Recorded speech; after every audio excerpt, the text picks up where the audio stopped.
Hold on a second. What's it called again? Let's China. talk China. The Barrett channel. Welcome to Let's Talk China, our first edition before we do our live stream. And I've, for some reason, been given the honor of introducing the series. But how about we start with introducing ourselves? Because we're kind of new to each other. We're not very familiar with each other. So how about we say a little bit about where we're from? And maybe, Kirk, start with you. Okay, well, I'm Guelo60. Well, actually, I'm Kirk Absalon from Prince Albert, Saskatchewan, northern Saskatchewan. But I live in Nanning City, and I'm here to have fun with everybody else. Cool. And Lee? Okay, so I'm Lee from the Barrett channel, which is, well, I'm half of the Barrett channel. My son is the other half. I'm from England in the UK, and I've been living full-time in China for about 10 years with about sort of 2 years gap in between. Cool. Yeah. Alex? I'm Alex from Reportify Media, Canadian born and raised, but exiled out of Canada in the mid-90s. Moved to Europe and then bounced over to Asia about 7 years ago and been focusing a lot on China. Been in and out of China now that I've got my 10-year visa, and that's going to be my focus for the next 5 years. And back to you, Daniel. Cool. Well, welcome right, everybody. So I was actually born in the UK, in London, East End, which you probably didn't know. Really? Wow. Yeah, I was in Cool. in Whitechapel Hospital, so technically a Cockney. Oh, wow. Yeah. So, but when I was 5 years old, moved to Canada, and grew up in Ontario. Now I'm in China for 12 years. I thought actually, Kurt, I thought you were from Eastern Canada. I always thought when I was listening to your video, you got a little bit of. I mean, maybe my everybody says I sound like a newbie. Hey? I can feel my Canadian accent getting heavier and heavier as I'm listening to you too. Lord Thunder and Jesus. Oh, yeah, I'll eh? tell you. Yeah, you know, I did spend some time in Digby, Nova Scotia. Actually, it was in Cornwallis, but close to Digby, in boot camp back in 1977. You know what I mean?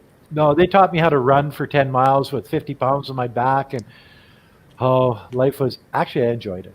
But the people in Eastern Canada are great. They are. I had a chef here, actually working for my brew pub here, who was from Newfoundland. He was a Newfie. And he had a really funny story. He said when he first came to China, he was telling his family said, "Oh, so where are you going?" And he says, "I'm going to China." And they kept thinking he was saying Toronto, because the way they say China and Toronto is almost the same. So they kept saying, "Where are you going?" "I'm going to China." "You're going to Toronto?" "No, I'm going to China." And then when they finally got it, they said, "Oh, you're off your fucking head, boy." Yeah, well, it could have been Vancouver. Yeah, that's two syllables, not one. So what do we want to talk about? This is going to be random. We didn't plan anything, so I guess it's going to be a little bit. I got a couple questions. So Yeah, I guess we'll call it open mic, and we all know that Guelo60 just loves to talk. He does. Do you guys have any drinks on hand? Yes, I do. Yeah. I'm drinking big bottles of Chang beer. Oh, okay. This is a little bit stronger. This is a stout. I'm drinking one of our stouts. I think it's 8 or 9% alcohol. Oh, So we got to come visit you. I've got the Jack Daniels with a Coke. Yeah. Yeah. A Okay. little bit of a party going on down there in Shenzhen, huh? Alex, Absolutely. Alex, what are you drinking? Baby duck. Well, I think okay. Let's G&T, man. It's a G&T. It's Let's give G&T. Alex a break, and you can go to the fridge and go get a beer or something. You forgot you drank them all when you stayed with me. Yeah, but you've had lots of time. We've been gone for like 10 days. You have lots of time to go get more. I have. What made me get it for you? Yes, I enjoyed some beers last night as well. Maybe too many. Yeah, I think what's interesting, guys, is well, fire away, Guelo, and then I'll get to some stuff that I want to ask. Daniel, you run like two different businesses, an export business and a brew pub. I love you because you run a brew pub, and I got to come visit you one of these days. But how does this coronavirus, everything shut down, nobody out, affect you? And not only just affect your brew pub, but affect the export business that you do. Like there's no ships leaving, there's nobody in the factories making stuff. And then they've got this new 600 policies that the Chinese government brought in that, deferring taxes, deferring bank payments because the government sort of backs the banks, to all of these different policies. How does that impact you? So obviously the coronavirus, in terms of we've stayed shut for quite a long time. This is the first day we've opened, and we're only allowed to kind of do delivery and takeaway. Actually, our front entrance, I don't know if you can see it, we've got something blocking it there, and I can't orient my finger on that screen. And they basically have to wait at the door, and we do a takeaway for them. But even now, I guess people are just starting to get aware that we're open for this business, and it's pretty slow even today. But there's stories all across Shenzhen, and I'm sure across China, people kind of on the brink of bankruptcy because of this. I would imagine the policies still rely on a lot of cooperation from everybody, because one of the policies also was that the companies still need to pay their staff their full salary. But I already know of many companies who aren't doing that. They just can't do it. Sure. And so with my landlord, he hasn't said anything also yet about any rent-free period. And I've asked him.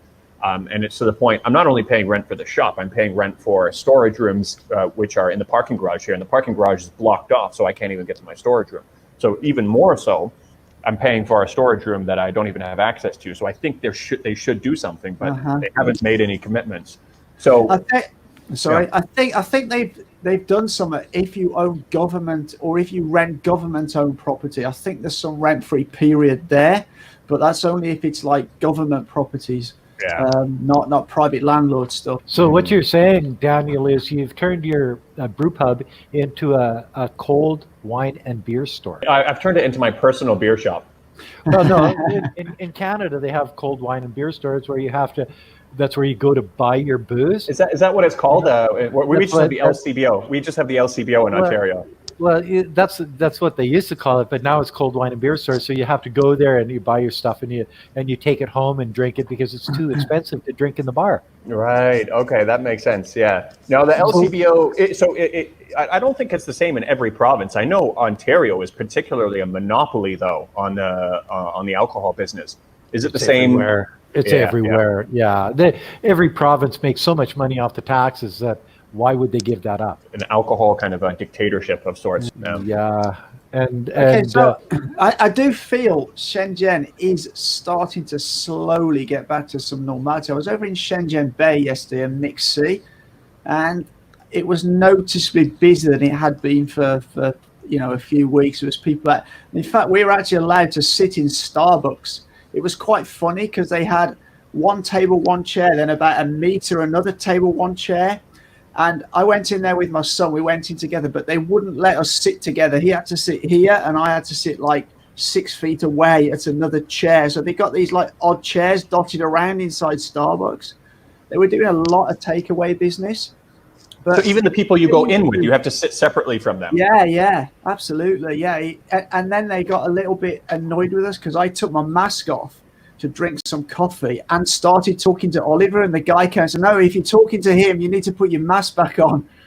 So it's and then there's another bit. We went to buy a burger at Mixed Sea, and we ordered these burgers and we couldn't sit in. So we thought, that's no problem, we'll go and sit on the wall over here and eat them. And they wouldn't let us sit anywhere within the Mixed Sea complex to eat the burger. We ended up going out of Mixed Sea complex, sitting on a set of steps near the road to eat our burgers. So I think I think it's sometimes you get these security guards who are sort of a bit, they're above their level, or so they just don't know. Yeah. They overreact, and I'm sorry because I've been calling like Oliver. I've been calling him Oli because he prefers Oli. Oh, does he? Because yeah. My ancestors are Norwegian, so Oli. I am Oli. He is Sven. Yeah. But I saw Oli, not Oliver. I didn't even think Oliver. Yeah, he doesn't like being called Oliver. No way. Well, yeah, but you see, my dad called me Harold because his name is Harold, and I don't like that either. So I can understand where he's coming from. Hey, cheers, guys. Cheers. Yeah, I also got another little story about going out yesterday, and this triggered by what Daniel was saying today about the government here sort of being a bit maybe willy-nilly about letting people come back in. So I goes to get on the metro yesterday, right? I got a 100 ml bottle of hand sanitizer, and they wouldn't let me take it on the metro. They were adamant I couldn't because it contained some level of alcohol, and the rules are you can't. And what I find bizarre about that is surely when they're trying to stop a virus, the risk of that being an issue from a flammability point of view is far less than what the issue would be if I was spreading the virus because I can't clean my hands after touching rails and things on the metro. And I thought that I had to go home and take the stuff home and then go back to the metro station, which I found quite bizarre. You know, yeah, if they knew, I mean, Kirk and I, they probably wouldn't let us on the subway because as Canadians, I mean, also you, Alex, sometimes we're 70% alcohol after we're done at the bar, aren't we? But actually, Yeah. I before I left China, I've always, we were going down to the Mixie to eat supper with friends, and I had a bottle of brandy. Well, actually, it was a mixed bottle of brandy in one of my little water bottles, and I'm going in. They said, no, you can't take that on. And so because it could be anything. So I take a drink of it and then, okay, you can go now. Wow. You can't do that with hand sanitizer. Well, but the idea was, well, we don't know what it is. Well, it's drinkable. Okay, it's okay. Yeah.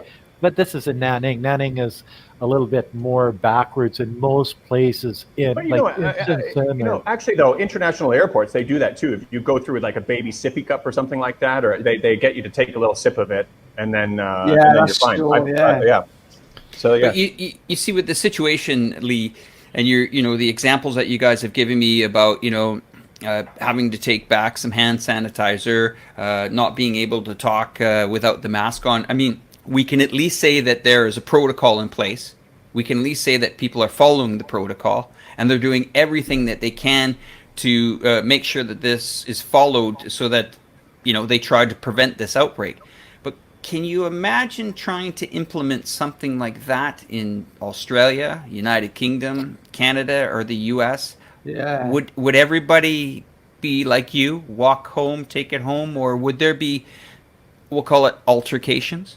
Oh, absolutely. Oh, in the UK, they had to pass like a new emergency law because when they repatriated some of those people from Wuhan, one of the guys that was in quarantine, he threatened to walk, and we had no law that the authorities could stop him from doing that. So they quickly passed a new law to stop him leaving quarantine. See, in northern Saskatchewan, we just taser the bastard. No, seriously.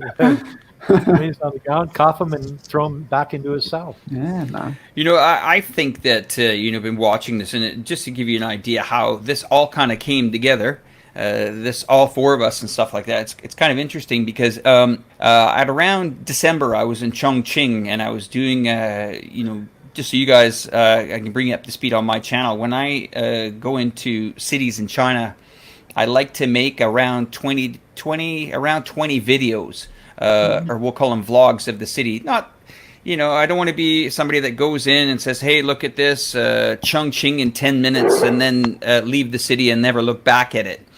So when I go to these towns and cities, I can't even call anything a town in China, but when I go to a city there, I will in detail spend, days, going in, seeing what like a brew pub looks like, who's running it, what's behind it, what do the taps look like, where's the guard, just really in detail things. And my experience, doing that, I managed to meet, a large media outlet in the city of Chongqing, and my first experience there, I said, yes, okay, I'm on to something.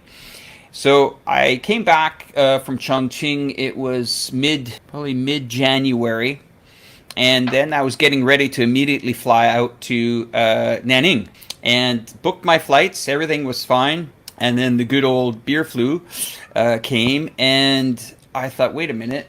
I started seeing something that I've never seen. Okay, I saw it maybe during 9/11 when the attack was on America. I've seen airlines were shut down for about, we'll call it 5 to 7 days. But the speed that this started to happen, I said to Guelo, I said, I'm not. He said, "Hey, look, unfortunately, Alex, we're going to have to cancel Yeah, he's you going to coming." come over and see me. Yeah, I'd already booked, got the hotel booked, everything, and he says, "Sorry, but I'm not going to be able to. I'm going to have to cancel. I'm heading to Canada." And I said, "I don't think you are." And Wei Feng was cooking, and I said, "Forget cooking, start booking. You better start booking to Thailand because it's whack-a-mole for the airports here." Yeah. And the speed that they shut down China was They shut me down in one day. So what's we Kurt's couldn't do anywhere. favorite airline at the moment? Then is it Air Canada? I'd say Fuck air. them. Oh, did I say that out loud? No, actually, Air Canada is a very inexpensive way to travel around the world, but there are way better carriers. China Airlines is still traveling from Thailand to Shanghai to Canada. There's so many airlines that are still working around the world, so you can get there back and forth. But South Korea. If you go to South Korea or transit through South Korea now, if you have a temperature more than 37.5 Celsius, they will quarantine you for 14 days. Bingo, bango, you're done. And Thailand hit the list yesterday with the United Arab Emirates. Exactly. We're on the list now. Yeah, I have a friend who's a pilot in Dubai. He said, "Can't bring my girlfriend out from Thailand to Dubai, vice versa. I'd like to see you, Alex. I saw you last week." And I was like, "What's up?" "Oh, Thailand's on the list." So now we've got Italy on the list. We've got Thailand on the list. We've got Turkey on the list. We got Iran on the list. Malaysia showed up. Didn't Malaysia just show up now? Yeah. So what do you guys think about this Iran thing? You've got, it was 38 or 40 some cases, but there's 13 dead people.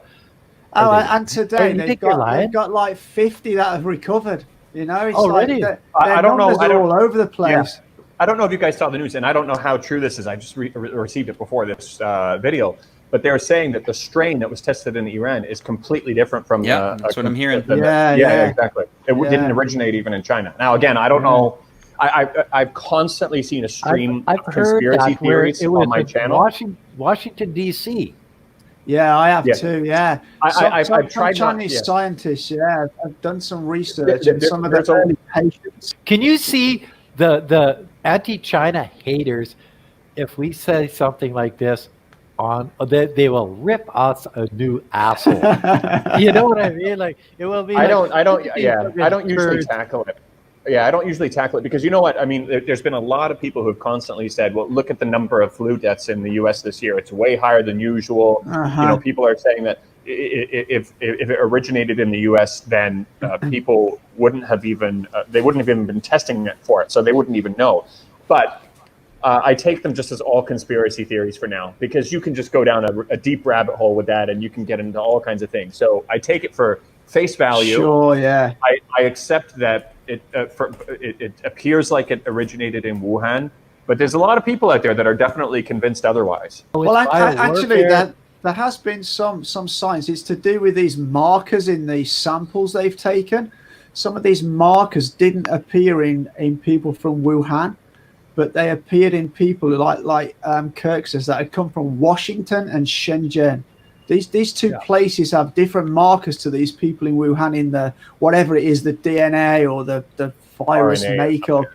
And I think it's the DNA. so that there is something.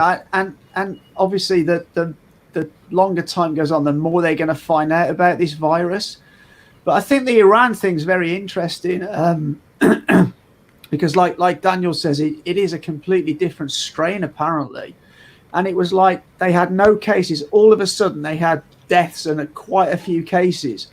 And one interesting thing is Hom, where it originated. It's only apparently 5 million people in Hom, but they have something like 15 to 20 million visitors a year because it's sort of a Muslim pilgrimage thing. So they have a huge amount of travelers to and from Iran simply because of this. You divide 20 million into weeks of a year, and it's a huge amount of people that are traveling backwards and forwards. With what I've seen on the news and stuff, and I take this with a grain of salt, but I want to go back to this whole situation in general. My sister works in a lab in Canada that tests babies for diseases to save them. Saskatchewan? Yes.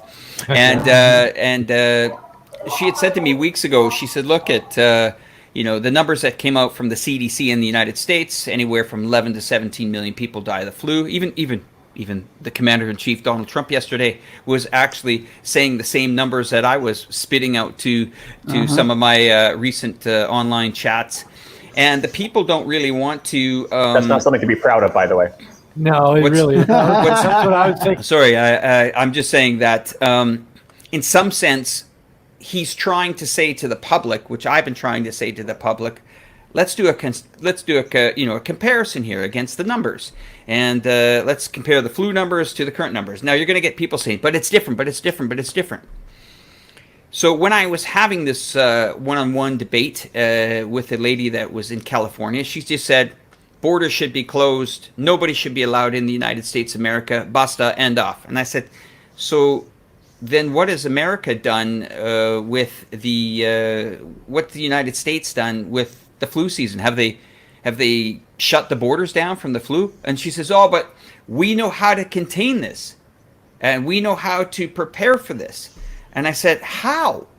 She says, well, we take flu shots, but we don't want the government to make us take these flu shots. We want to be able to take them on our own. And this flu shot's bad. And she was kind of like one of those anti-vaxxer. She was an anti-vaxxer. Okay, no problem.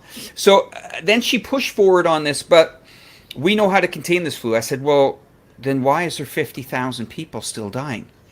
And she said, well, it's because, that's what the flu is. Well, we interviewed the doctor in Wuhan yesterday, Kurt and I, right from the hospital. And the way it was real. I know this guy personally. So when we were speaking to him, he once again reassured us by saying, look, the delicate ages of 70 and 80, if they were hit with the flu virus or the coronavirus, they're under massive attack. And it's either going to be either or. If they get one of the other, it's going to be, could be catastrophic. It's kind of like a threshold thing, isn't it? It's like because it's something we know, it doesn't matter how many people die of it. Sure, it's something we don't know. And this is the thing when people kind of criticize China also, they don't have a threshold. Like they have this thing that just says, they say China bad. And they don't have a threshold where they say, okay, after so many hundreds of millions of people have been removed from poverty, after this kind of an infrastructure development, after this kind of a development from China, they don't have a threshold where they all of a sudden say, well, hold on a second, let me think about this differently. They've got these black and white kind of lines that they draw in their mind. Yes, that's very true. Yeah, whether Daniel, I think that's been ingrained in our minds through education over the years. Communism is bad. Both Russia and China, Cuba for sure, and you go back 100 years and there was head taxes, there was exclusion acts, there was everything to keep that evil yellow fever out of places like Canada and the United States and Great Britain and places like that, where you're just seeing another form of it now that is as racist and screwed up as it was, because you've got these bullies like Trump that get to the top because there's all these uneducated 3T bad haircut frickin' hillbillies, one vote, one person type thing. How do you control something like that? That's my opinion. You guys might not think that way. Yeah, I know what you're saying. I take it a little bit more carefully too, because there are. I listen to both kind of left-wing and right-wing media, and there's a lot of really highly educated, obviously right-wingers who voted for Trump also. And the thing that pushed them even more over to that side was by saying those kinds of things, just saying, oh, like Hillary Clinton did, the basket of deplorables, and people who think like that are completely, so I'm a little bit more careful with that, but I know what you're saying. Mm-hmm. Well, there are good Republicans. I met one once. No, I'm kidding. If I was in America, I would be a Republican, but I wouldn't be that far to the right. There's levels of right and left in any political system, but the idea that they have that at the pinnacle of the United States government right now Ooh, that's a scary fucking thing for the the Canadian population being so close and saying, "Oh, this used to be our big brother." Now, a lot of people are saying, "Yeah, I don't much like my big brother anymore." Yeah. Well, I mean, my take on this is, can you imagine somebody else at the helm of the United States there right now? I think Bernie Sanders? no. Oh. I mean, his conversation to the public yesterday, Daniel, you made that comparison, but he came out and he says, "Wait a second here." The Democrats went after him and said, you cut the budget for the CDC. He cut the budget that was massively inflated, but they're still getting more money than what they got during, the Democratic side. But you got to take away from this guy. And here's how I view him in power down there. I don't look at him as a politician, and I never can look at him as a politician. I look at him as a businessman, and he has this swamp that he knows that he has all this bureaucratic tape that he's got to get through. Now, when this happens, which it is happening right now, they're being, the general investment public thought it was immune to grounding 80,000 flights a day on the world. They felt it was immune to seeing cargo ships sit in the ports in Singapore and Shenzhen. They felt that their economy was immune to it. Now, as of Friday, Monday, Tuesday, Wednesday, even Thursday, I'm looking at the futures right now. They ain't looking good either. So they have the guy in there that I think is the guy that, if you're going to go through this crisis, is going to be able to navigate it through. He's going to say, look, we're going to have to do some policies like China's going to do. We're going to need the Fed to come in here, and we're going to have to go zero rates for 2 years because our economy is about to get smoked. We're going to have to come through and deregulate 1,000 things. We're going to have to, and that's where I see he has taken off the political hat and he's put on the hat of, hey, he runs America like a company, not a country, it's different. Yeah, I think there are some overlapping things that would add concern, like, a lot of people accuse him of being anti-science, or, you can see him wanting to cut the CDC budget by 16%. However, when it's all said and done, even with those concerns, I gotta be honest, if there was some sort of a global crisis, I'd be more comfortable with him as my leader than I would Justin Trudeau. Oh, no shit. Sherlock. Like Justin Trudeau, like this guy, what is he? A part-time drama teacher that's never finished anything in his life, a feminist, and he grew a beard just so he could look older. I can't believe I can't believe he won again. I can't believe, and this is where because Scheer is an idiot. Wow. Hey, if they had Peter MacKay in there, not a problem. If anybody else, he's not a leader. He's just not. Yeah, but this is generally the problem with a lot of Western politics. Is pretty much anybody can get into the top jobs, and that's something which is very different here. You look at top politicians here; they've done 30 years of kind of service, haven't they? They sort of serve their apprenticeship, whereas a lot of Western politicians is really who they're connected to. I guess there's a little bit of that in China as well, but pretty much, what I find unbelievable is, out of all the people in the States, it came down to Hillary Clinton and Donald Trump. Those two people, all of the smart people that could be, running for that job, because it all boils down at the end of the day to money. That is a massive thing. Yeah, it does and it doesn't. Same thing in Canada. Money. Most of the Western countries, it's about money, Alex disagrees. I'm curious. What do you? Okay, it's not helping Bloomberg right now, and he's got all the money in the world to help his policy. He said he would go for almost broke to try to be the president. It's not working. I mean, you can throw all the television ads that you want, but we've got dynasties that have run the White House here. We've got the Clinton dynasty, the Bush dynasty that has run them, and if they haven't, it's someone close to them, kind of like the Putin Medvedev swap. It's I'll be president now, you're prime minister later. I'll be prime minister now, you'll be president later.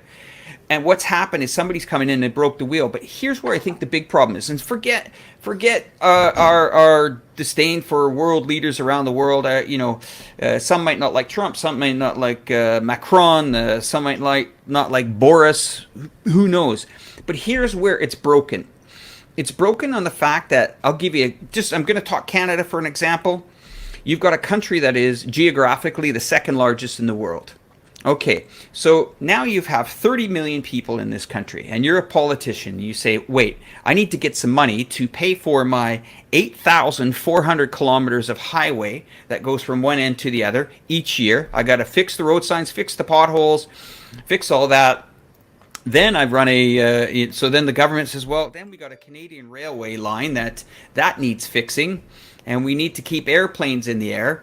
The mistake happened that when these countries started to really get going in 70s and 80s, the booming times like that, they forgot one thing, and that's investment in infrastructure. And they're trying to catch up to where the Chinese are now, that have 2,800 bullet trains, airports all over the place. You want to go see your mom who's a 9-hour car ride away, you can see her 2.5 hours by train.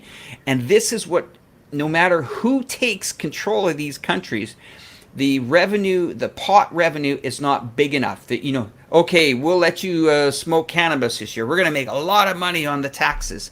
Well, there's a downside. The medical system now has more people dealing with, heightened anxiety. They don't know where it came from. Could be from that. It's all these things that they're trying to play all these hats to please everybody, but there's just not enough people, not enough money, not enough commerce, and what can we blame them? I mean, the best example I can give, and then I'll hand this over to someone, is, and I've been in the restaurant business too, Daniel. I was with Earl's for quite a few years in Vancouver. Even if you gave me the keys to a restaurant and you said to me in Canada, your rent is free, your electricity is free, and even your water is free, all you got to do is pay your salary and pay the goods in and out and your taxes, I'll sell you the restaurant for nothing. I wouldn't even imagine to do that, even in Vancouver. Even if you gave me free rent, and the deck is stacked against you. Well, it's hard. Exactly. And when you have a government in Canada that allows anarchists to stop the trains and stop the roads and stop all this stuff, and the government, Trudeau, he's an idiot, says, oh, well, we have to talk to these people. These people they have no political position in Canada. They don't speak for anybody except for outside interests. When you get to that position in a country, how would that go over in China? Would Xi Jinping and his boys say, "Oh, that's okay. We'll go talk to these guys"? No. What do you think they would do? They would throw their ass in jail. They wouldn't do it again because jail is hell in China. There's so many things. There's so many things. Okay, you finish? Yeah. Well, no, but see, jail is hell in China. And it's not a place where you get a free television, you get a free bed, all the food you want to eat, you got a gym and all this other stuff. When you go to China jail, you get treated like shit. You get shitty food, and you do not want to go back there ever again. I got a bunch of things I got to address here. Are you finished or no? You got to go. You keep going. If you got to keep going. You okay. Go. You know what I'm saying. No. There's a few things. So one, in terms of infrastructure and the way the political system works. Eric Lee, I don't know if you've seen Eric Lee do his talk on how the political system works in China, and you were absolutely right in terms of Lee, in terms of people slowly working their way up and having to prove themselves. And then in the West, especially in America, you've got lobbyist groups, obviously, that back people and pay a lot of money to get these people elected, and you have to ask yourself, what kind of a return on investment are these people expecting? And you end up having them work. Yeah. And there are plenty of people that show that, but. I got to say something against. In terms of dynasties, you're talking about, Alex. The thing that people will say to somebody like us who points that out, they'll say, "Well, what about Xi Jinping? Xi Jinping's removed the term limits, right? And he's in power." And that's something I struggled with in the beginning. And it was back when, because I was not really necessarily pro-China or anti-China, but I consumed a lot of anti-China content. And when it was clear that he wasn't looking for a replacement. I was the one sharing those, what was it, like the Financial Times articles where they said Emperor Xi and they had him in emperor clothes and stuff like that. And I said, this is messed up. But the thing is what you got to look at is and for me, opening this bar and seeing what's happening in China, there's a lot of positive that's happening. And he has this war on corruption, which he's kind of fighting right now. And there's a massive difference when I first arrived here in 2008 compared to now. And if he changed right now, while he's in the middle of this war on corruption, there's a very high chance that it would go back. It would get reset.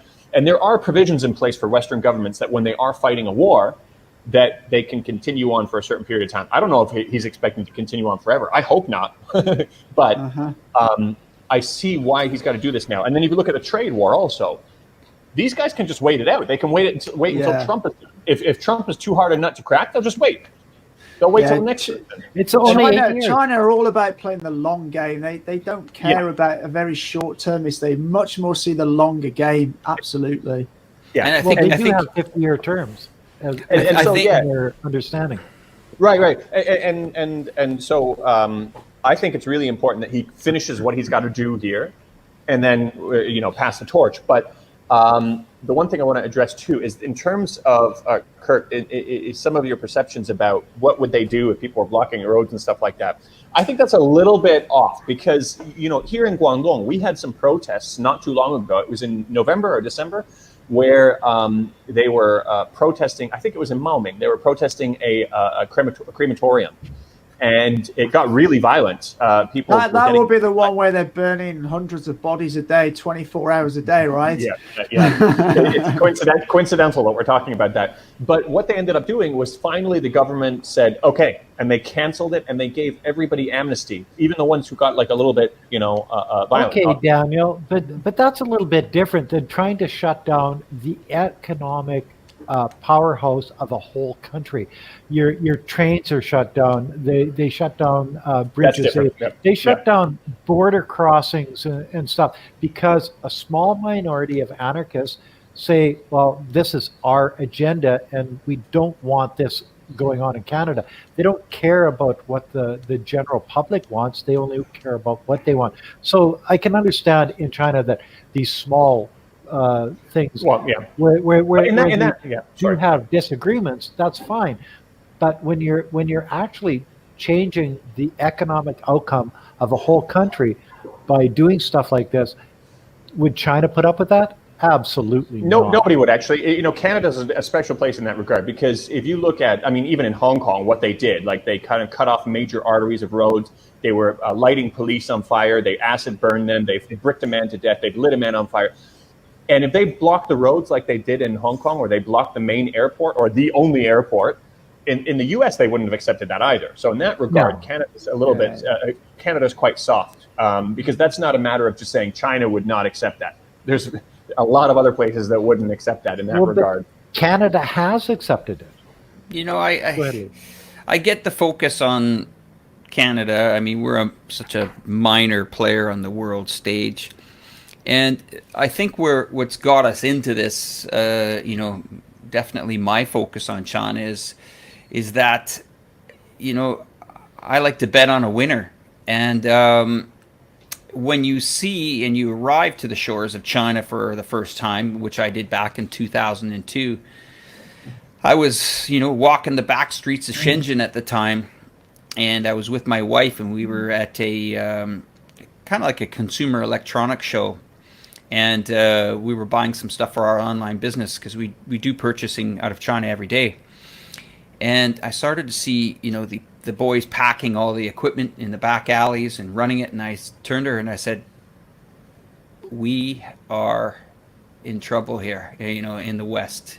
Look at the magnitude of this production. Look at how fast it's being brought to the consumer.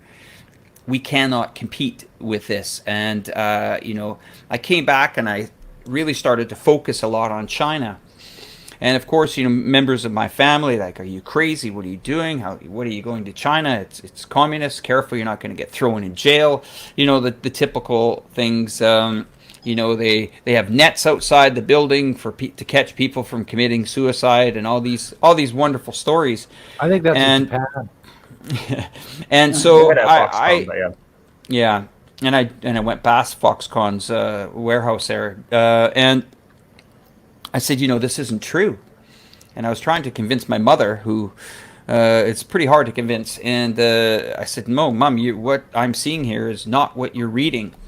And the more I kept going back to China, the more I was getting annoyed to come back into the Western countries, because I was continually defending, hey guys, you should see this is amazing infrastructure. They got amazing trains. Oh, but how many? We heard thousands of people died making these trains. Okay, so then you'd switch the topic on, well, they got the best airports in the world. Well, if they pay, that's because they're paying everybody $20 a month. Just outrageous stuff. So then you fast forward to 2020. And the stereotypes still exist. You'll talk with somebody. It's like, well, the reason why it's cheap Chinese product. And I said, well, do you have an iPhone? Yeah. Is it cheap? No. Well, it's it's made in China. Yeah. Well, Apple. Well, do you know that Apple's margins are so huge that you're blaming China for making an item relatively decent price, that then the profits wind up on the shores of the United States, and now so who are you blaming here? You're blaming the Chinese for making a product so that Apple can make a 70% margin on it and then pump up their balance sheets. And hey, that's commerce to me. That's a win-win. What I'm trying to say to these people is, if you're an American, what on earth are you doing, shutting your borders to China, closing your ports to China, closing your commerce to China? Shame on you. Look what's happening. You're getting smacked on the financial market now like there's no tomorrow. These countries are so connected, whether it's e-commerce, whether it's the money that's being transferred back and forth. And then at the end of the day, when we get a nation that has helped build our electronic sector, whether it's Qualcomm or even some of the mobile networks, we get angry that some of these hardworking Chinese people want to come to our country to buy a house, just like Brits do in the south of France, or like they do in Spain. They want to buy a house outside of their country. They want to take that, all that money that they've made, they've worked hard for, and invest it outside of the country, just like other Westerners do. And then we blame them for driving up the real estate prices. Now, isn't this ironic? How are so many people that are making $20 to $60 a month managing to buy all these wonderful properties around the world, invest in it, and sit on it? Then you'll get people, yeah, well, our neighborhood is empty with empty homes because they don't come here often. Are they paying their property tax? Yes, they are. Are they bringing their kids to go into school if they're not in their house? Well, no, they're not going. They're not paying. They're paying their tax, but it's sad. It's an empty street. But they're helping you fund your tax system, and they're not even there using the garbage, disposal and stuff like that. So if somebody just took the time to maybe take 10 hours a year in the Western school systems, instead of having 12 hours a month on gender studies, we put it on international studies on what e-commerce is and what these countries are. Maybe our society would have a chance to understand on what on earth is going on in this world. Except, but Alex, if they didn't have gender studies, I wouldn't know what to identify as. Every time I go back to the UK, all the time I grew up, most of the images of China I saw on the TV were Beijing, people wearing the grey clothes, riding around on bicycles, right? And it is only perhaps in the last maybe 5 to 8 years that has changed. Now you get pictures of Shanghai. But I'm always amazed. I'll go back to the UK, and when I talk to people, all the people I talk to, oh yeah, China this, and they do this, and this is what it's like, and this is what it's like. All right, hang on a minute. How many times have you been to China? Oh no, I've never been, but I know all about it. And they think they know more about it than somebody who's like spent 8 years there, because it's so ingrained into their heads of what they've been pushed from the media for year after year after year. And it's so difficult to change their mind. My parents are the same. They're starting to open up a little now because I show them so many videos and pictures and stuff like that.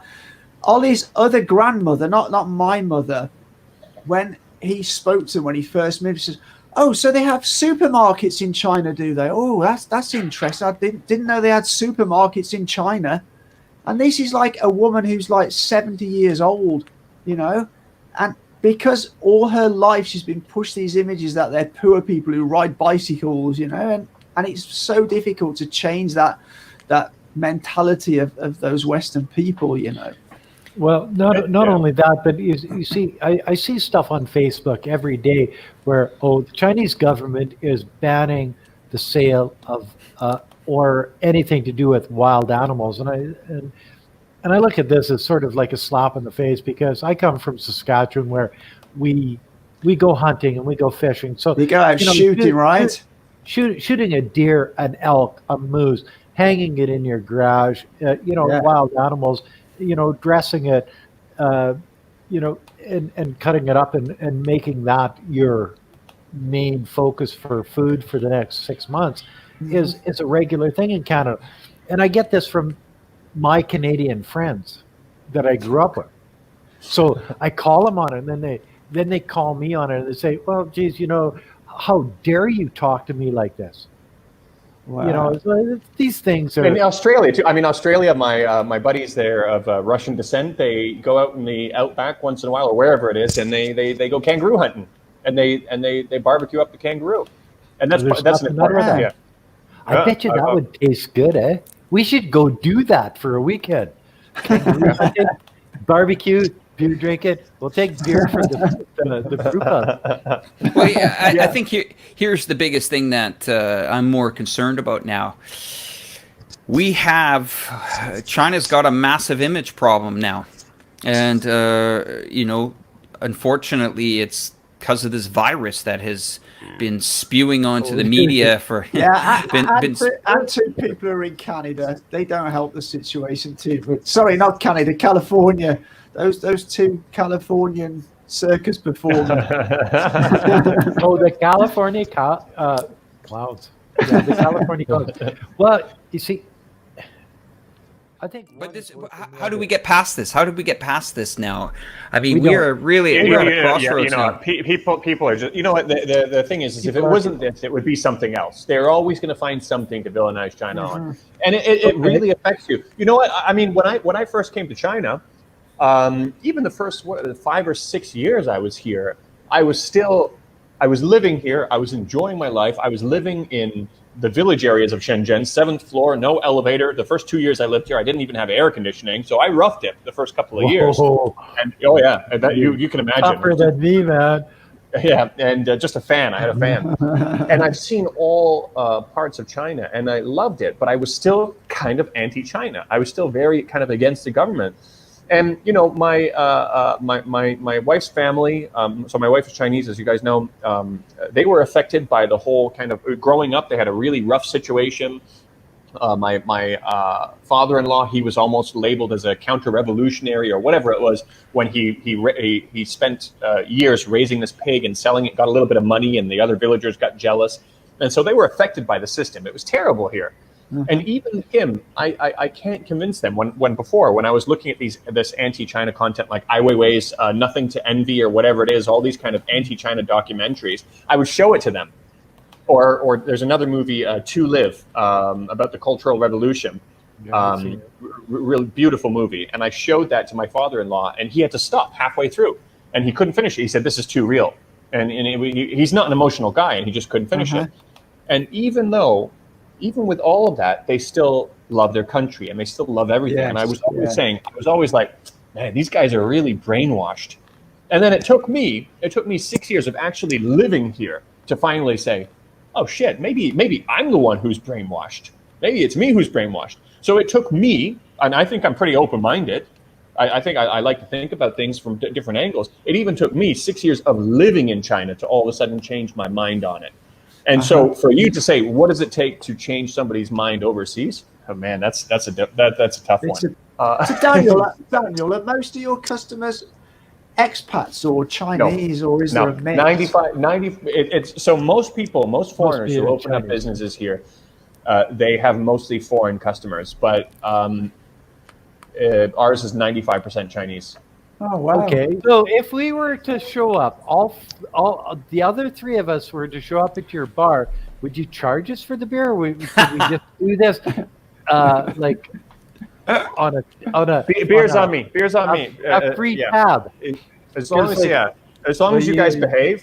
As long as you guys behave. It's, No, we can't well. guarantee that. Daniel, how long can the beer that you've produced and stuff stay bottled? So, I mean, it's so it depends on the type of beer. We put all of our beers in kegs. So there's a few things that will make beer go bad.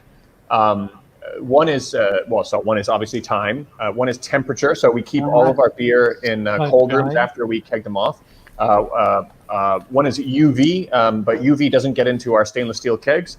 And the other is oxygen. And so with oxygen, we purge our kegs 3 or 4 times with CO2 before we fill it. So we have pretty good control of our oxygen levels. And then depending on the beer type, hops, and we have some pretty hoppy beers here. Hops is a natural preservative. It acts as a natural preservative. So some of our more hoppy beers, ideally you want to drink it fresh and get that fresh hop flavor, but they can last like 6 months without a problem. Okay. So most of our Really? beers, have been, some of our, we've got some beers have been sitting here for a while, and we've got some new ones in the tanks. You told me. but have you Okay. stopped producing right now? So, no, we sure, go ahead. One second. It's like, so you're making all of this beer, but there's Right. nobody coming to your door. So what do you do with it? Do you drink it all yourself? Because Guelo will come and help you if you need anybody to that's drink it. it. Like Dan, I can be there tomorrow. You know that. Oh, I see. It was a I say, loaded question. As a Canadian, I have the ability to be there basically tomorrow to help you Yeah, drink all your this is beer. this is the generosity of Canadians that we're famous. Exactly. I'm just thinking about you, man. Take one for the team. Yeah, exactly. And do you have food there as well at your Yeah, we do. brew pub? We've got a kitchen here, but now that we're opening for delivery, we're not opening the kitchen. I don't think anybody's going to order out. I mean, we've been cooking at home also, and most people, they don't want to order food from outside right now. Everybody's kind of cooking at home, so it doesn't make sense for us to reopen the kitchen. But we do have a kitchen. Are you buying your food from the wet market? What's that? Are What you type buying of your food food do you from the do? wet Oh, market? sorry. All 100% wild animals. No, seriously, are you buying your food from That's a because Pangolas. when I'm in Nanning, we only buy food from wet markets. We don't buy. So when we've got suppliers. So suppliers, they'll probably get it from wherever the places are that the wet markets get them from beforehand, before it even arrives in a wet market. And we have to place our order the day before, and they deliver it in the morning. So they're big food suppliers. So not really wet markets. We don't have somebody going out. Unless we're creating a new dish. Yeah, just something interesting. I've had, in all the time I've been in China, I've had less food poisoning than when I was in the UK. And I put it down to that. When Chinese people cook food, one, they slice the meat generally pretty thin before they cook it. There's not many places in China that cook great big like roast joints of meat.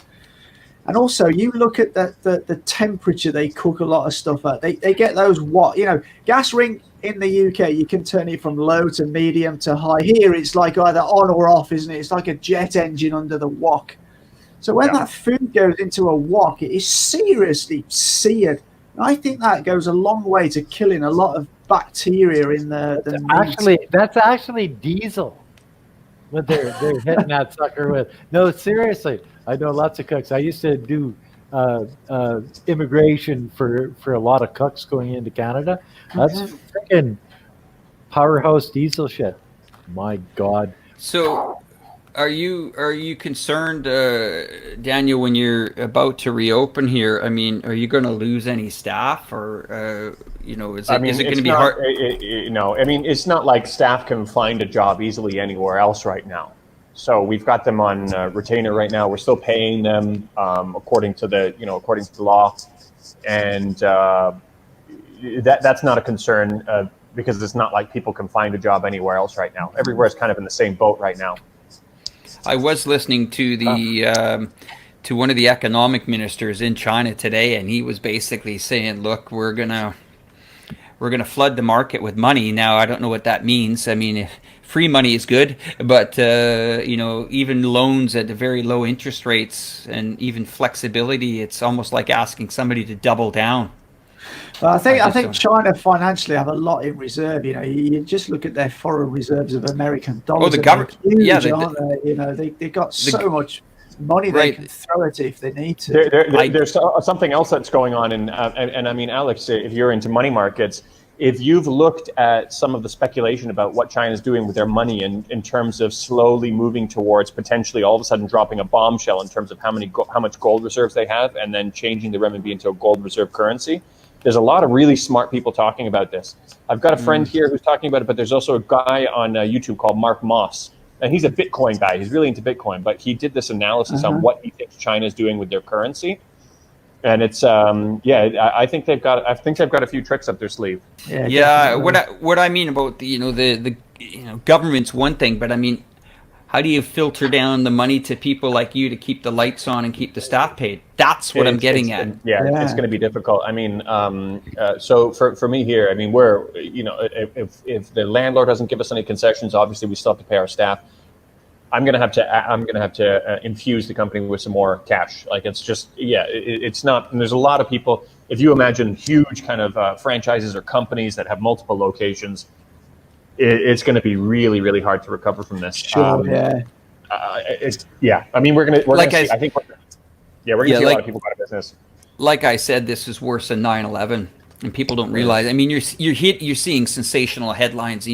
Japan has now closed all its schools until the 2nd of March. You've got Saudi Arabia barring pilgrims from the Mecca. I mean, it's just You basically, you've said everybody go home, watch Netflix, and talk to us next quarter.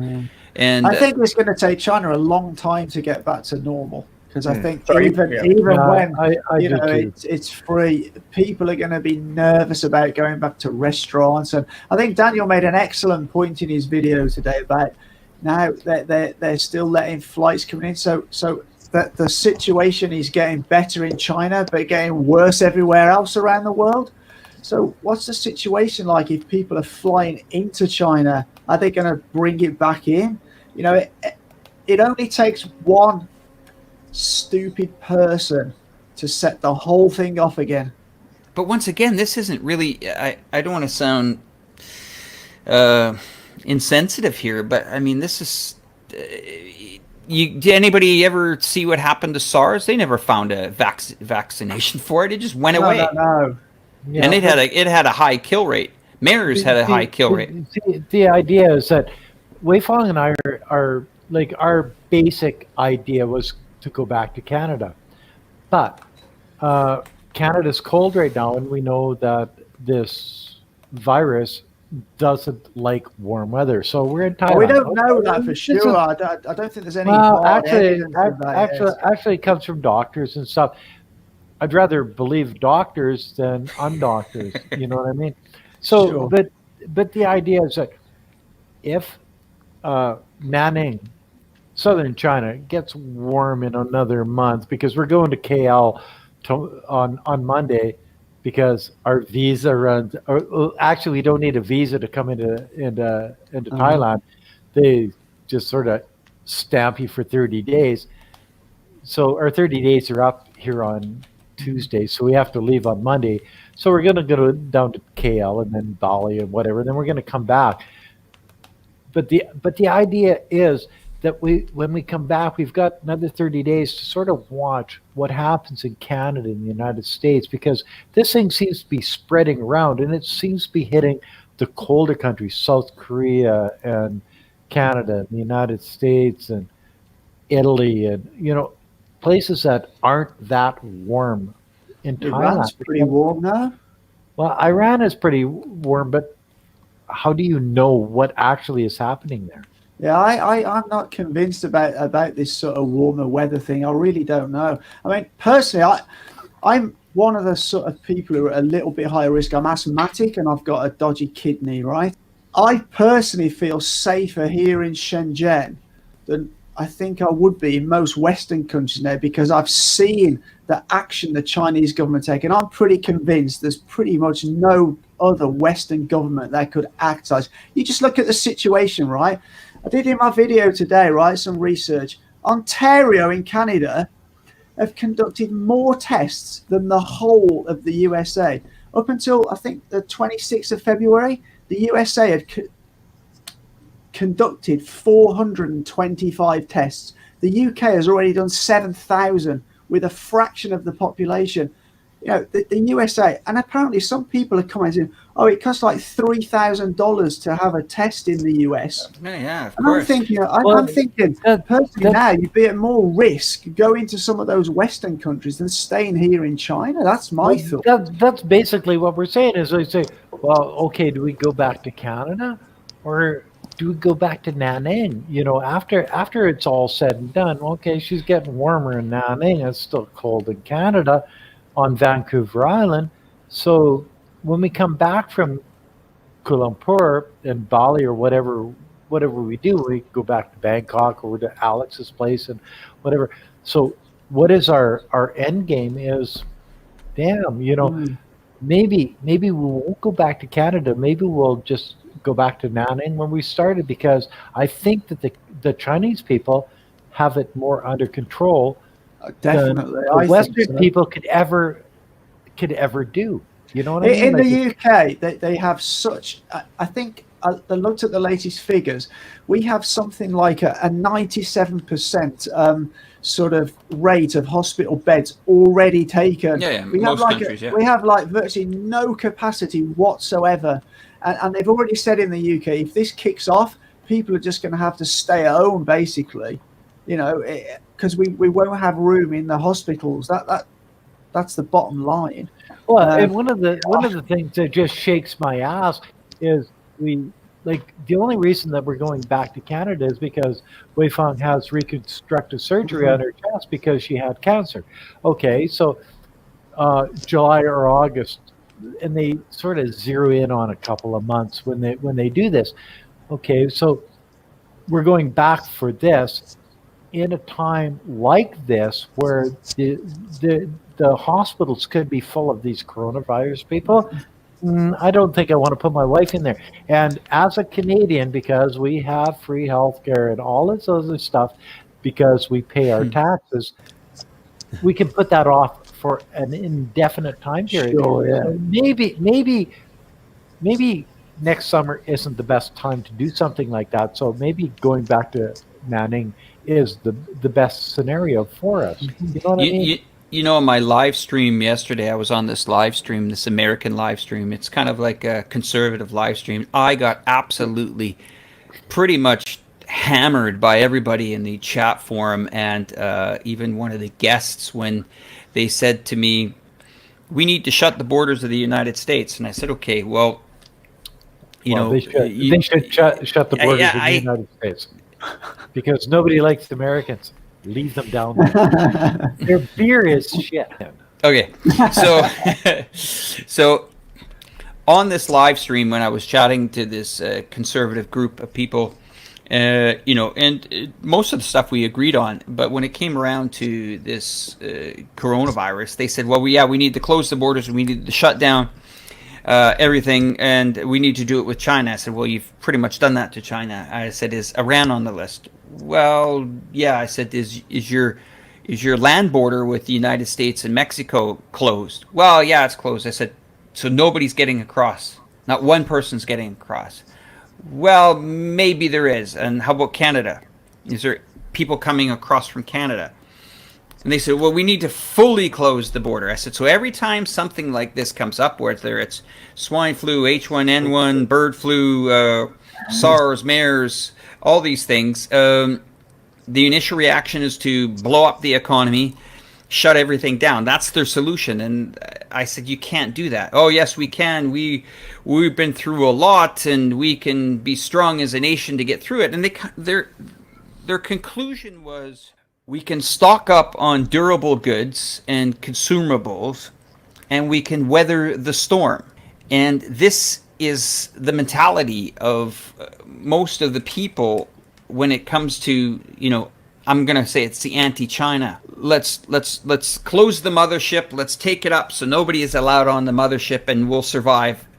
And this is not that's not a solution, but it's crazy how the world feels that is the answer to, playing Little House on the Prairie, where we'll build a bonfire and we'll eat vegetables that we grew over the summer to survive. This is not sustainable. And what I'm saying is, this is going to completely unravel. I think the Chinese are going to be able to weather this one, but this is going to unravel the American economy. And I started watching it last Wednesday, 3 weeks ago, when the market was still going up. I was starting to sell certain type of insurances and stuff on the index, betting against the American market. We're saying, you know what, this is not. What am I missing that the rest of the financial market was doing a week and a half ago, going up? Sure. And the average person says, "Oh, we're fine. We don't need, we got everything. Our store shelves are full." They don't realize how reliant on the Chinese, on China they are. They don't realize that, it's not only finished goods that come from it, it's huge amounts of components. I mean, one thing, Jaguar Land Rover in the UK, they're going to have to stop production the next 4 or 5 days because they ain't getting parts. John Deere as well. Yeah, I mean, there's Toyota. Millions of companies all around the world who heavily rely on China, because years ago they fell over themselves to come and get the cheap labor, get the parts. from China to make a transmission for a Toyota. You know what I mean? Shit like this. What's even crazier is that they say, well, it's good because now it's the time for Americans to, bring the manufacturer. I'm not just talking America, but the supply chains. It's not the supply chain, but I'll give you one just basic example, and this should pretty much say it all. If you were to open up, let's say, a manufacturing, and I'm not talking an assembly plant, which most people think is manufacturing. Assembly plant I look at is somebody ordering brakes, steering wheels, and parts from China, and basically building a Lego car, but we'll call that U.S. manufacturing. If any person in this panel wanted to open up a flat screen, let's see, a LED screen company in the U.S., you would go there and you'd say, okay, you would try to open up this manufacturing plant. Okay, so you get the plant open. Now, where are you going to get your components from? Probably China, unless you have the intellectual property.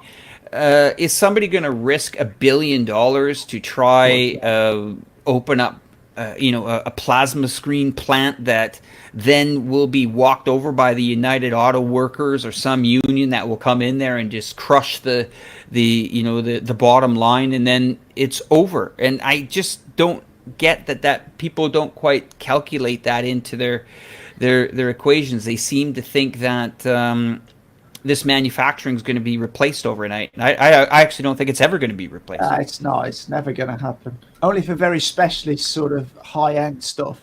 But for the general consumer goods, it's never going to happen in a million years. Is he coming back? Oh, can you still hear me? Yeah. I had a going back. I'm on my mobile phone. Just drink it all yourself, Dan. I have a question for you, Daniel. What would be the strategy as a business owner inside of China to reboot when you're ready to go? What have you thought about that? Have you thought what? I mean, there's other than just doing the best you can do, there's not much else you can do. I mean, these are all things that are based on kind of outside elements here. Everybody's kind of suffering the same. The only thing we can do is try to kind of outcompete other people. Just do a better job at marketing, but everybody's going to be kind of trying to do the same thing. Yeah. There's so many outside kind of calculations and influences at this point that there's not much. Yeah. Yeah. See, there's a lot of variables you can't control. I think I have to ask Daniel: is your beer better than your neighbor's beer? Well, that's what it's got. It is, yes. Of course, I'm going to say that, whether it is or not, right? But that's exactly it. You just have to do everything better than everybody else. But that's what you do on a regular basis, anyways, right? Basically. So, yeah. Do you think there's going to be, guys, and this is for the whole panel and everybody to kind of think about it, and it's another question I wanted to ask, is the businesses rely on the domestic market, of course. When you got 1.3 to 1.4 billion people, that's kind of good to have the domestic market. But two parts of this question. One is the international tourist and traveler to China, are they gone? And number two is when you reboot this market, is it the Chinese are going to travel less and become unified and travel within and spend money? Which, it's kind of like a two-part question. Chinese are going to go out and do whatever the fuck they want because they're Chinese. They want to see the rest. From traveling. They want to see the rest of the world. Yeah, they'll travel. They don't love care going abroad. And they got lots of bucks in their jeans, boy. I tell you. What about the international market then? Is it dead on arrival then, basically? I think tourism or tourism. I mean, I don't even know what is does tourism really make up a huge percentage of the Chinese kind of domestic economy? I don't think it does.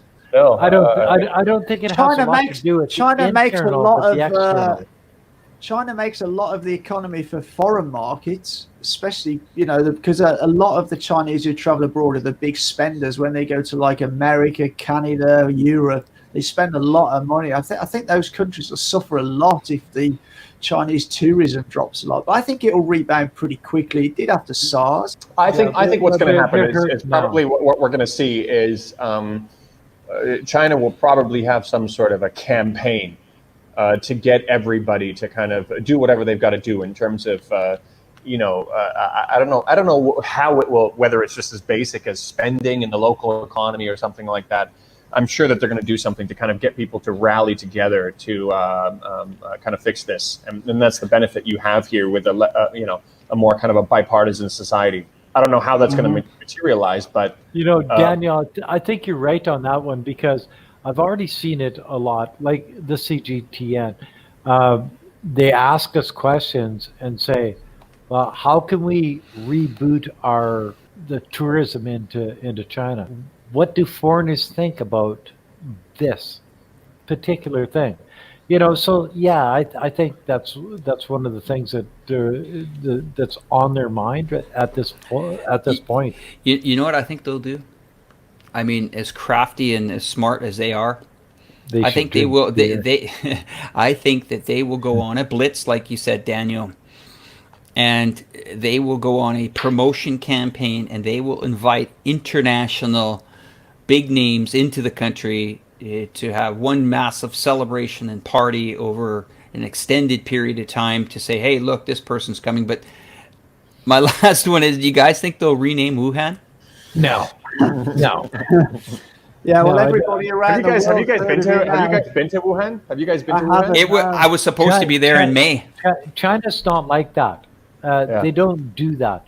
They're proud of all of their cities, all of their provinces, everything. Yeah. Have you been to Wuhan, Kurt? No, I haven't been to Wuhan. Okay, I've been there 3 times. That's actually one of the only places that I haven't been to. I did immigration all around the country where I had to go and jump around the country for about 7 years. And Wuhan was one of the places that people just didn't want to leave to go to. It's another a beautiful country. city. Beautiful city. That's probably why I didn't do immigration work there, because they didn't want to leave. Yeah, this immigration, beautiful city. This immigration work, it sounds like somebody was just province. I live now. I never had a client from Guangxi province either. Guangdong province in Beijing and Shanghai and Hong Kong and freaking everywhere else around the country I had clients from, but not in Guangxi province. Yeah. No, Wuhan's a beautiful city. They're going to bounce back, and I think that you're going to have the Chinese people behind whatever efforts are needed to reboot the economy, restart things. I think there's a double whammy here, because something really interesting happened with the Hong Kong protests, with the whole situation in Hong Kong. Was quiet. No. Actually, in terms of unity in China, I have a lot of friends in China who are either local, they've never left China, or who have studied overseas and worked overseas. And a lot of my friends who get all of their news through VPNs, who are internationally educated Chinese, they always respected Western systems and the way things worked in the West. And after what they saw that happened in Hong Kong, And you guys probably know I got very vocal in terms of the Hong Kong stuff. I watched That's when I every really- one of yeah. them, Daniel. Oh, nice. That's when Yeah, I really I flew there as well. I did a report there as well. I flew You there. actually got pissed off. so what happened? Yeah, what happened was that all of these people who respected Western systems, Hong Kong made them re-examine and said, you know what? I'm actually not so sure about this anymore. Especially when they considered how good the Hong Kong people were. Not the Hong Kong people. It's not all of the Hong Kong people that are like this, but the ones who were causing a lot of violence and really doing some pretty despicable things, how well they controlled the international narrative and how well they fooled everybody else in terms of what they were doing. And so that was a kind of a turning point for Chinese people. So that was the first thing that really brought people together, and people who weren't necessarily, because there are a lot of Chinese people who are not pro-China. I mean, they've got their own minds, and people don't realize that. Like, I go out to RV meetups, and you get people arguing about the government. Some people who like the government, some people who don't. But after this Hong Kong stuff, people became really unified here.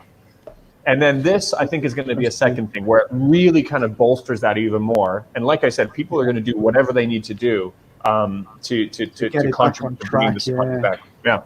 And, but what if somebody's spitting on the ground? You mean here? Right. They're walking their dog down the street, and he shits on the sidewalk, and he just walks away.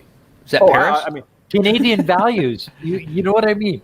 So there's not always just the good stuff, but there's some bad stuff in China. So, and you look at it in a Canadian way and say, well, if my dog shit on the ground, well, I'm supposed to pick it up in a little plastic bag and stick it in the garbage. But in China, no, it's the sweeper's job. But I mean, Right, go on. Yeah. So in areas here, it's getting a little bit better, and they've put boxes all around with free doggy bags that they give out to people. And I mean, that happens anywhere. I've seen that happen in Canada also, where somebody left their dog shit and walked off. Yeah, It's Paris. It's in Paris. But then take it to the next level. Two. You've heard it But every day. I saw so one of the California guys' videos the other day, right? He had some sort of about motorway service toilets, right? But then he suggests that that's what they're like all over China. I could take you to the UK to some motorway service toilets that are equally as disgusting.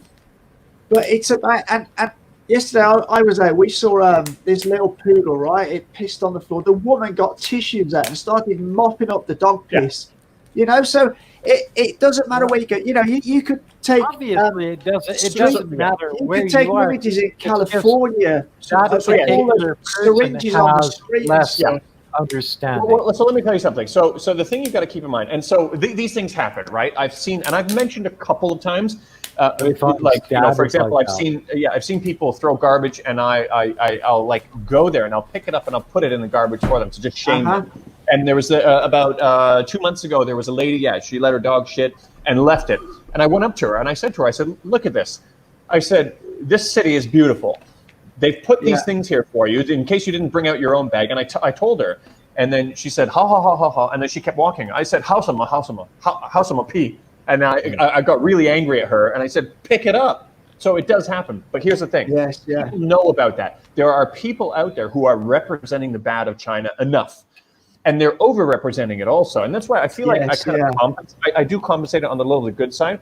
But you got to keep in mind a few things about those two California guys. They were always YouTubers. They've been YouTubers for years. They have saved up tons of footage, and they've got a particular narrative that they want to fill. And they've got hundreds and hundreds of hours of footage that they can comb through to pick out these instances of bad and represent it as the vast majority of what happens. And they're deliberately doing that. So if I do that, if I go out and say, I just yelled at a lady because she didn't pick up her dog shit, which I've done, all it's going to do is remind people that bad things happen everywhere, and that's already represented.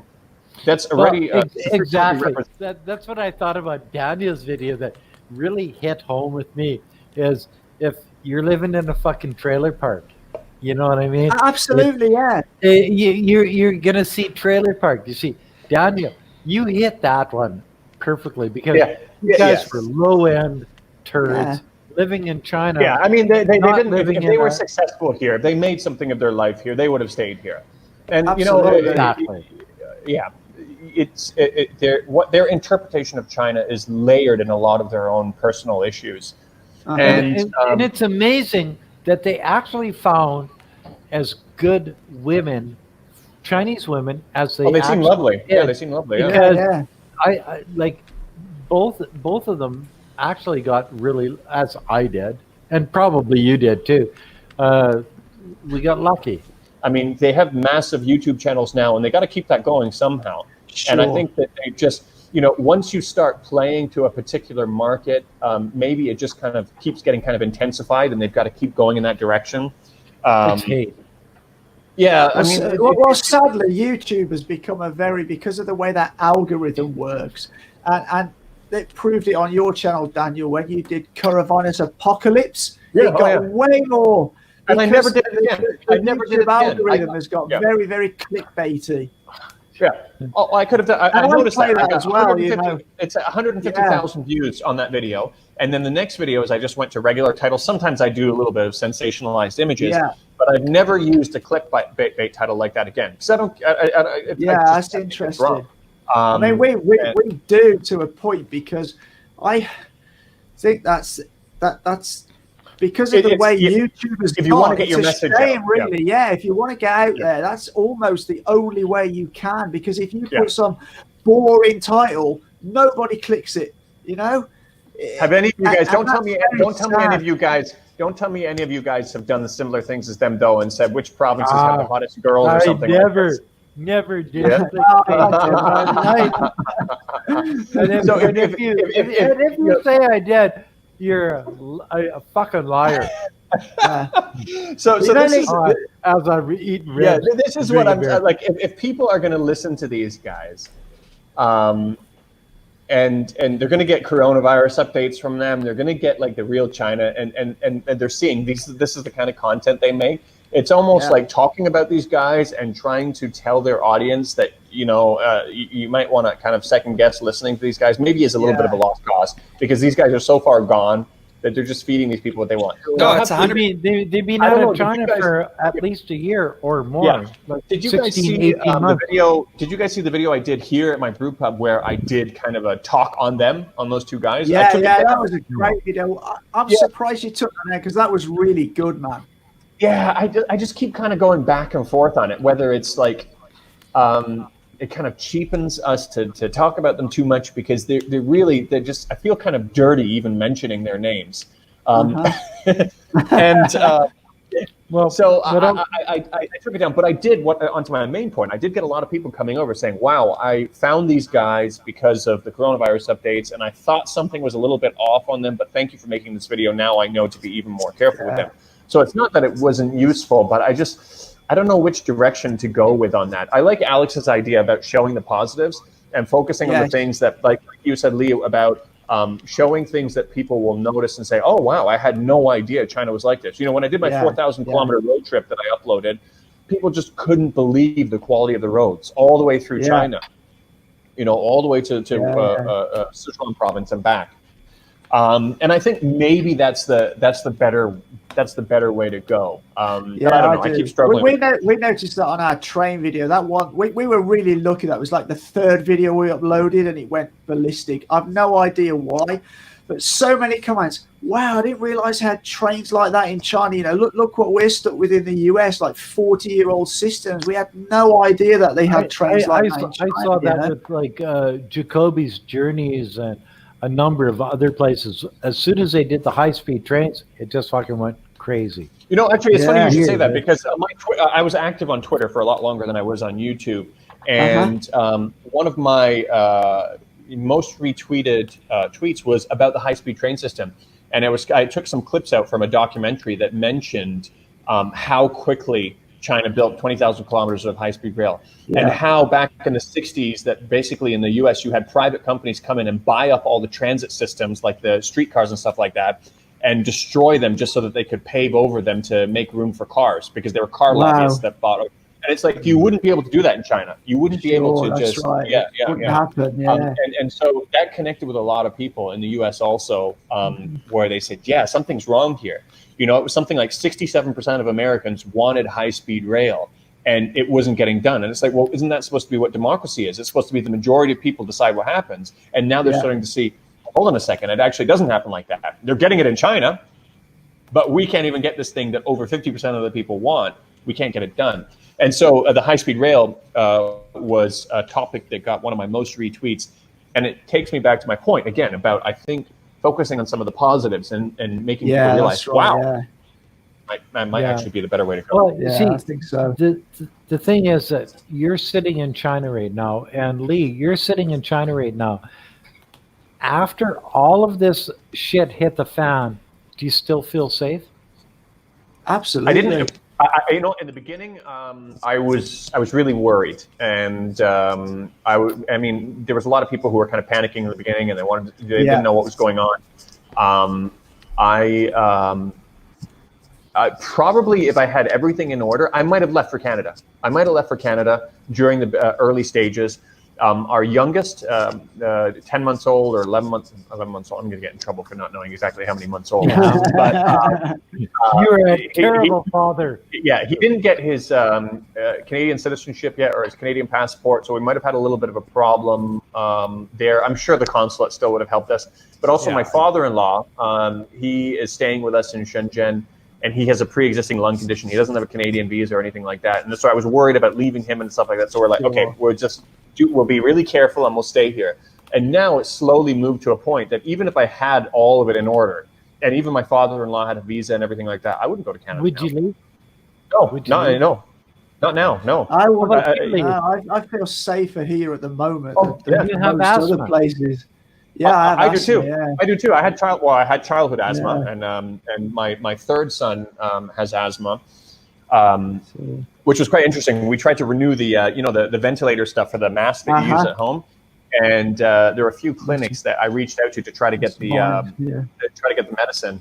Oh yeah. Okay, yeah. So that's the one we do the mask one for him, where it vaporizes it. And all the main clinic we usually go to is closed, and I try to go to a new clinic and try to just buy it without going. And they were asking all kinds of questions, like if you want anything to do with breathing medications right now, even the private clinic, they start questioning you big time, and that shows you how. I'm not. That wasn't for me. For my third son has a little bit of asthma, and it shows you how careful they are. They've got every bit in alert here to find anybody, because some people might just say, "Okay, I'm not going to go.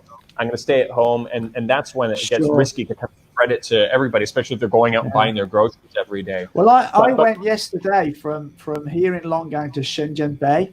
And every metro you get on, when you change, you have to scan a code inside the carriage. And you know the security guys they have on, they walk around and make sure you scanned it. They watch for people getting on, you scan it, then you change at the station, you scan it on the next one. You can't travel on the metro without the barcode. You can't buy normal tickets anymore. It's same for driving. If you drive into your garden, you have to show the security guard that you've already downloaded that app.